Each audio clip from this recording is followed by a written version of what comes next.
Alors là, on est à la station de bus Cruz del Sur. On part ce matin à Paracas. Notre bus est à 11h. Là, il est 10h. On en manger un peu. prendre un petit brunch avant le départ.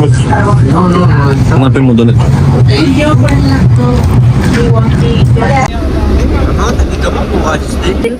Coucou. C'est mieux que l'avion, dis donc. Et en plus, t'as un siège qui se rabat. Oui. À 160 degrés, je crois. Alors, c'est plutôt sympa en fait. On va voyager tranquille. C'est parti pour Paracas, qui est l'une des principales stations balnéaires du Pérou, et c'est le point de départ des îles Ballesta et de la réserve nationale, d'où l'on peut admirer des animaux marins et de superbes paysages. Ce matin, on va aller faire un petit tour sur les îles Ballestra. On a mis nos petits gilets de sauvetage. Sur le chemin en bateau, on aperçoit un géoglyphe datant de plus de 200 ans avant Jésus-Christ. Il fait 180 mètres de hauteur et n'est visible que par bateau. Des études ont permis de comprendre la façon dont il a été construit. Des tranchées ont été creusées dans le sable d'une profondeur de 50 cm en plaçant des pierres sous son pourtour. Les vents ont permis de créer une couche cristalline qui permet au géoglyphe de conserver sa forme. Personne ne connaît exactement l'origine de cette construction. Il existe plusieurs hypothèses. Il pourrait s'agir de la représentation du trident des dieux Incas, ou un symbole astronomique orienté vers la croix du Sud, peut-être même un point de repère pour les pirates, ou alors un signe extraterrestre, qui sait. Les îles Ballesta sont constituées de formations rocheuses très escarpées. On y observe une faune marine importante et diversifiée, et pour notre visite, ce sont les lions de mer que nous verrons le plus souvent. Il y a aussi une diversité d'oiseaux et on repère quelques familles de manchots.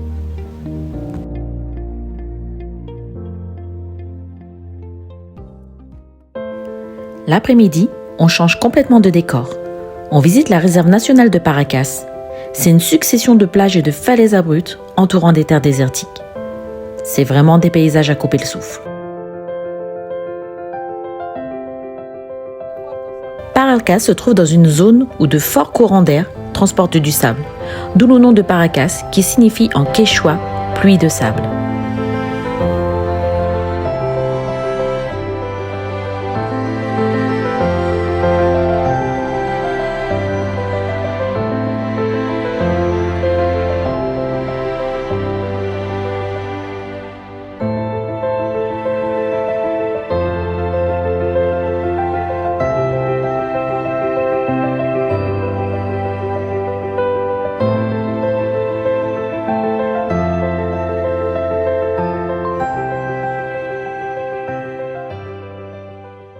On part maintenant à Huacachina, une oasis située dans le désert de Ica, à 1 heure au sud de Paracas.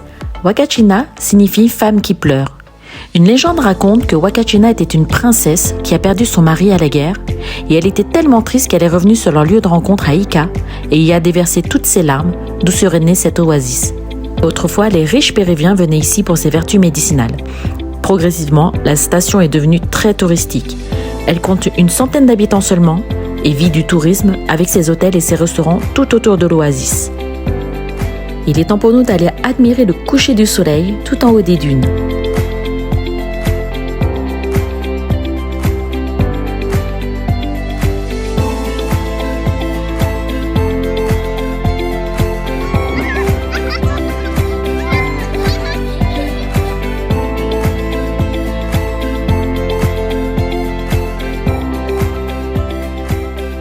Le lendemain, séjourner buggy et sandboard dans le désert.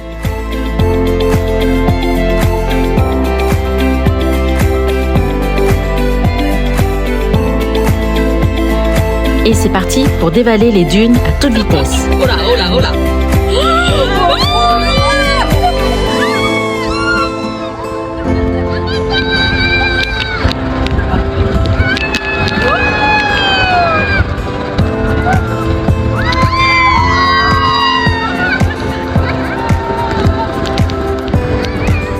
Allez, je vous mets aussi une séquence sans GoPro cette fois-ci.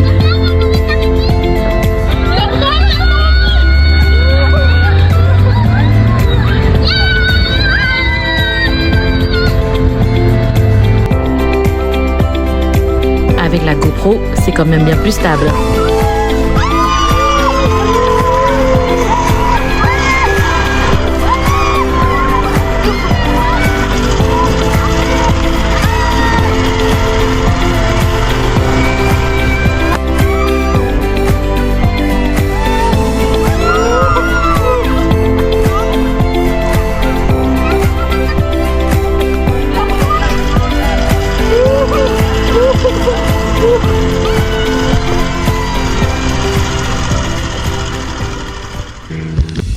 Après le buggy, place au sandboard, une planche sur laquelle on glisse sur le sable.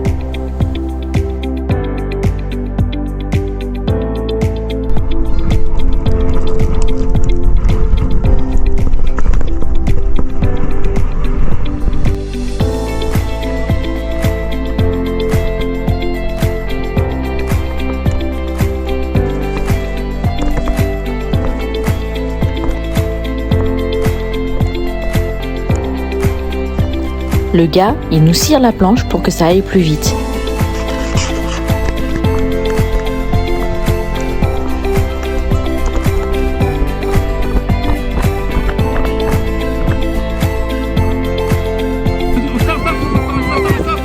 Et là, ça allait clairement trop vite. Allez, on s'en fait une petite dernière et en plus, c'est la plus haute descente. Et un petit coup de cirage pour aller plus vite.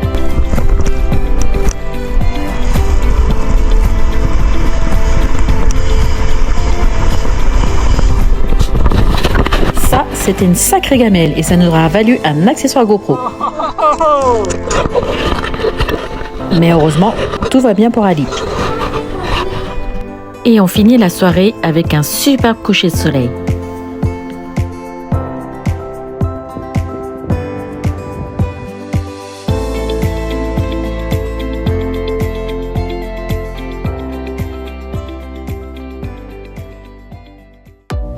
On descend un peu plus dans le sud et on se dirige vers Nazca, connu pour ses fameuses lignes et ses momies.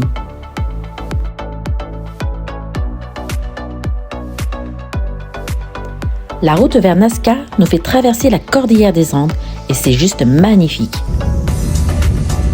À l'approche de la ville, on traverse un plateau désertique, de quoi nous mettre déjà dans l'ambiance. On s'amuse à scruter le sol, mais aucune figure n'est visible à ce niveau. Pour observer les géoglyphes, il existe deux options. Soit prendre l'avion, ce qui vous permettra d'observer une douzaine de figures du ciel, mais ça coûte tout de même entre 80 et 110 $ par personne. Soit monter les 2 miradors postés le long de la route, pour 4 sols seulement, soit 1 €. D'où il sera possible d'observer 3 géoglyphes seulement. Et même si la sécurité des vols a été renforcée ces dernières années, le choix est vite fait pour nous. Ce sera Mirador, plus économique. Solution la plus économique et la plus fatigante aussi, les miradors font juste 13 mètres de haut, de quoi se faire un peu les jambes. Bon allez, on va accélérer un peu tout ça.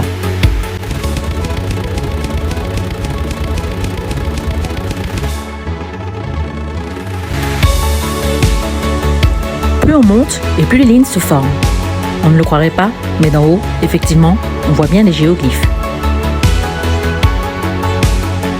Celui qu'on voit le mieux, c'est l'arbre inversé. Et c'est impressionnant car depuis la route, il est vraiment imperceptible. On aperçoit aussi une légère ligne sur le côté, mais je vous en dirai plus tout à l'heure. Là, c'est la main ou la grenouille. Et si vous observez bien, elle n'a pas le même nombre de doigts sur ses deux pattes. D'un côté 5 et de l'autre 4. On retrouve cette particularité dans d'autres géoglyphes animaux, comme le singe qu'on ne peut voir que du ciel. De l'autre côté se trouve le lézard.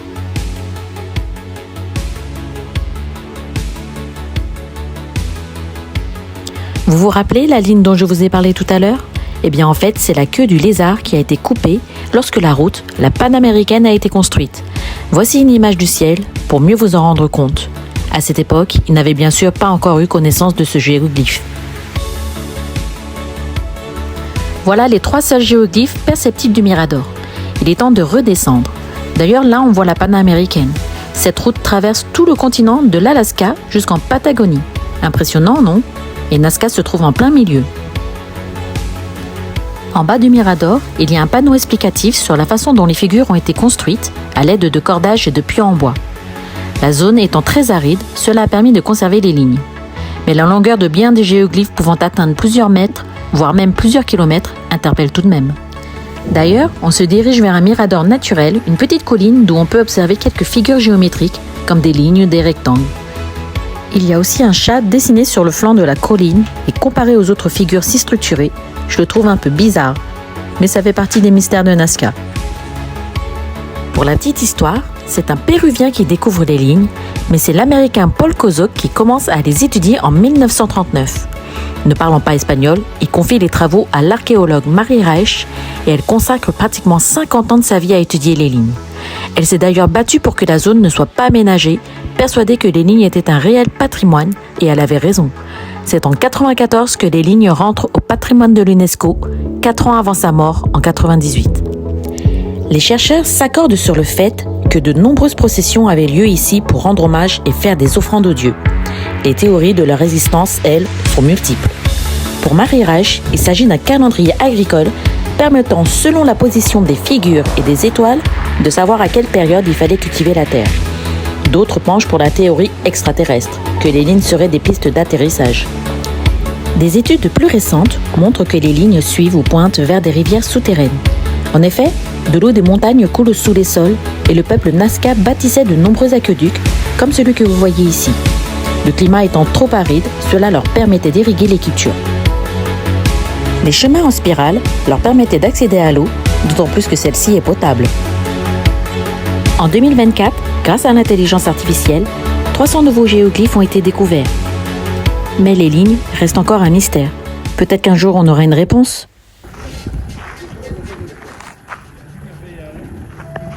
Alors là, on va visiter le cimetière de Xochila à Nazca.